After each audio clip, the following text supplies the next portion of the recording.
Now, a new documentary titled Maisie is about the UK's oldest performing drag artist, David Raven, aka Maisie Trollettes. I'm joined in a moment by the drag artist Miss Jason to talk a little bit more about this. But first, let's take a look at that doco.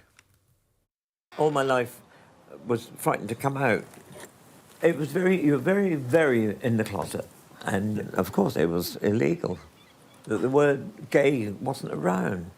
You'd hear people say, he's queer, or he's a bit funny, you know. He's never married. And I don't think there was the vocabulary. Someone the other week, they said, why don't you get ready at home? I said, what? Walking down the road in bleeding drag.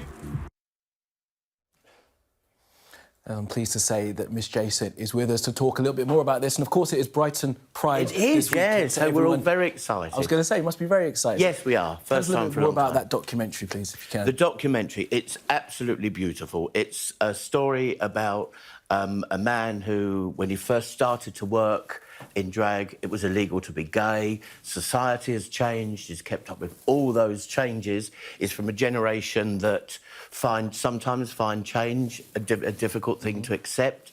Is a man who's gone through life. He's lost his partner. His partner died of HIV, but it was through a bad blood transfusion. So he's had to live and experience the prejudice that comes with losing someone with HIV. He's a man who's coming to terms with getting older, so he can't physically do the things that he wants to. You can see him there, it's lovely. Yeah. So this man has faced so many changes in his personal life, in society, and he faces every challenge of every day with such gusto. He's a real inspiration to so many of us. It's just incredible to think that the way that he would have seen the way that the society... Oh, absolutely, yes, he's lived through that history, you know. And the way it's affected him? Absolutely. Well, yeah, his life is very different. And also, the other thing is he's 89 now. So he's living with all the challenges that come with being an 89-year-old man, you know, or an 89-year-old person, rather. But he's still working. He will be at Brighton Pride. And the story, the film, is beautiful. It's really... There are moments in it that you want to cry, and then there are moments in it that you just want to laugh out loud. And I think the underlying message of it is friendship and laughter get you through anything, and that's certainly how I lived my life, inspired by David. And that's Kay Burley now, not David. I'm sure she's a bundle of laughs as well. She certainly is. Good. Hilarious. I mean, it's, as I said, it's such a change in the culture now. And you talked about how it began for David, right, when it was illegal. Yes. Okay, and how things have changed, obviously, now. There has been a moment in the past year or so where talks about sexuality, about gender have come back in. I mean, how is that affecting people who've seen everything change? Because it feels to me like in some of the discourse, it has got a little bit worse in some respects. I think it has. There's still a lot of prejudice about, you know, and the worst thing is we hear a lot of rhetoric about equality, and I think that people...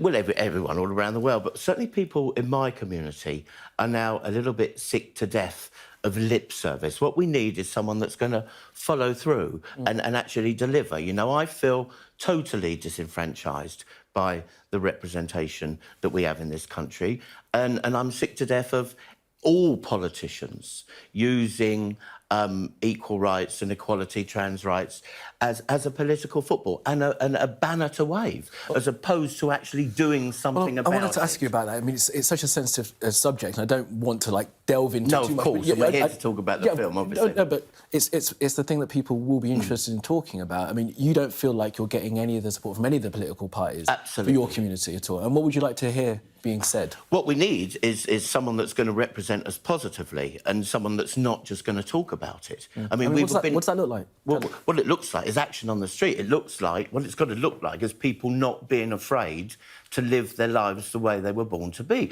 and not being afraid to live their lives the way they want to live them. You know, equality isn't a privilege, it's a right. Everybody's, as long as what you do in your life is open, honest, fair, legal, and you don't harm anyone else, you've got as much right to live your life the way you want to as anybody else. And it's about time that changes. And how that feeds into this film is David from his generation, if he was going to work, say, at a bar called the Two Brewers in Clapham, he wouldn't, if he was lost, he wouldn't ask anyone the way to the Two Brewers because they would know it's a gay bar. But what he would say is, can you tell me where Clapham High Street is?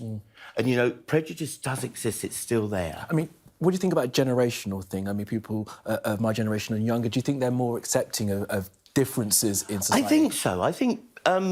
And do you think, I mean, that's got to be a positive thing, isn't it? Oh, of course it's a positive going to come up. And it's also, I mean, I'm, about, what am I, 54. You have to tell us. So sometimes I find it difficult to keep up with what's going on, and I sometimes don't get the right terminology and sometimes get myself into trouble. I don't mean to.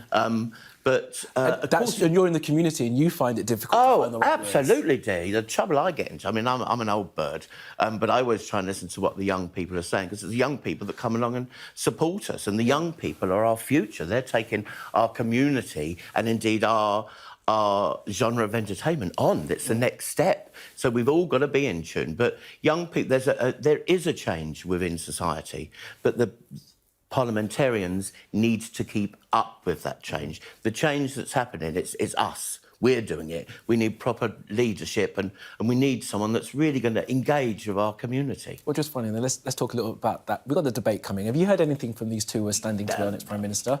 What would you want to hear? And if you could speak to them, what would you say to either of them? Well, I want to know what their stance is going to be on equal rights. And I just actually want to know if they're going to be honest. That's the other thing. I mean, we just need a leader in this country that's going to be honest with us and tell us the truth. You know, we can't rely upon anyone. There's no statesman left in British politics any longer. Not on either side. No. And I look at what happens in the Commons now. I'm not a politician, I'm an entertainer. I'm supposed to spread the sunshine, not misery. But I look at the Commons and I think, who is there? Who is there that we can actually buy into? All we need is someone solid and honest. Personality politics is what's got us in to this trouble in the first place. We want someone bog standard that's going to say, right, folks, this is the problem. There's this amount of money. You need to spend this much money. Decent job too. Absolutely, a bit of housekeeping. Jason, I'm going to have to stop it there. Look, have a great Pride. Really love your talk you this morning. I really Thank you so much. You so I didn't talk enough about Maisie the film. No, we did, but we will, and it's on our website, so people will be able to pick it up. Thank you very much. Cheers. Lovely to be here. Nice to meet you too.